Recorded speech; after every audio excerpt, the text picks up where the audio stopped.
Namaste everyone. Thank you for joining in this video where we are discussing the possibility of places where you can meet your spouse. Okay, so I've done part 1 of this video and this is part 2 of the same topic that we are covering.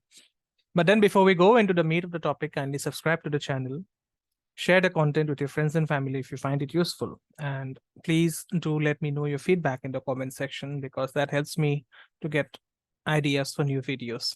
Okay, so when we speak about the placement of the seventh lord, it is also going to give us an idea as to where we are supposed to meet the spouse. Okay, and in the last video we have covered the placement of the seventh lord from the first house till the sixth house, and in this video we are going to cover the remaining houses.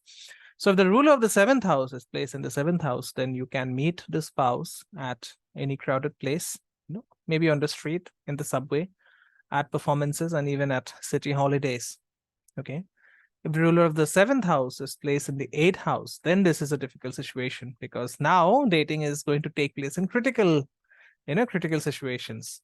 Okay, in situations which may be complex or dangerous, where you have to make decisions quickly. Okay, for example, you may get acquainted with your spouse at a funeral, maybe in a cemetery or at the tax office. Okay, and your spouse may be someone who deals with emergency situations, maybe with firefighting and people who risk their lives for different works. And in short, it's about meeting the spouse in areas where there is stress and danger. For example, in football fields. Okay, football matches are usually very tense, right? Formula One circuits. Or maybe you can consider an example where your tire has been punctured and you have pulled over to the side of the road. And then, while thinking about how to replace it, in that situation, you may suddenly meet your future spouse. Okay, so it's a very tricky position, to say the least. If the ruler of the seventh house is in the ninth house, in that case, you can get acquainted with your spouse on airplanes, on long distance trains, while traveling, while studying in a university, or while studying foreign languages. Okay, you can also find your spouse among foreigners, amongst people of other nationalities, while traveling abroad, while attending lectures, cultural studies, philosophy, and diplomacy. Okay, so if you actually want to, if you have this placement and if you want to meet your spouse, then you can also communicate online with a large number of foreigners.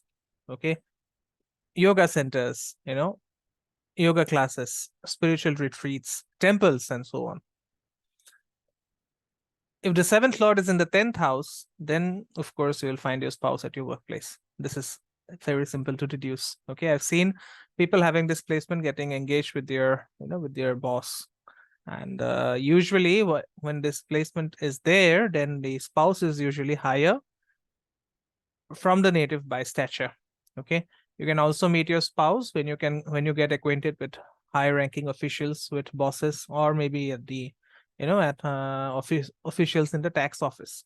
Okay, or if you are working in an organization that is run by the state government or the central government of your country, then also it becomes very much possible or easier to meet your spouse.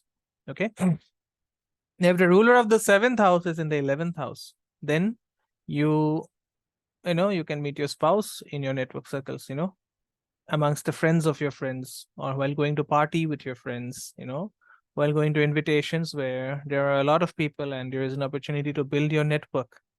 Okay, and nowadays dating groups are very, very common. I had a consultation with a lady who was from New Zealand, and she met her husband at a sauna bath. Okay, you can also meet your spouse in dance workshops, or in political rallies, and so on. Okay, if ruler of the 7th house is in the 12th house, then you can meet your spouse in hospitals, in places where seclusion becomes very important. For example, in libraries, okay, in monasteries, in a synagogues, dispensaries, or even while in pilgrimages. If you're traveling to a holy place, maybe your partner is traveling by your side. Just be on the watch out for that. Okay, So this is all about how you can meet your spouse or where you can find your spouse. And do let me know if you agree with it, if this matched with you. And if it did, please leave behind a comment in the feedback section, because that helps me to know whether I have been correct with my assessment or not. As always, please subscribe to the channel if you haven't done that already. And I'll see you soon in the next video. Namaste. Om Gurave Namaha.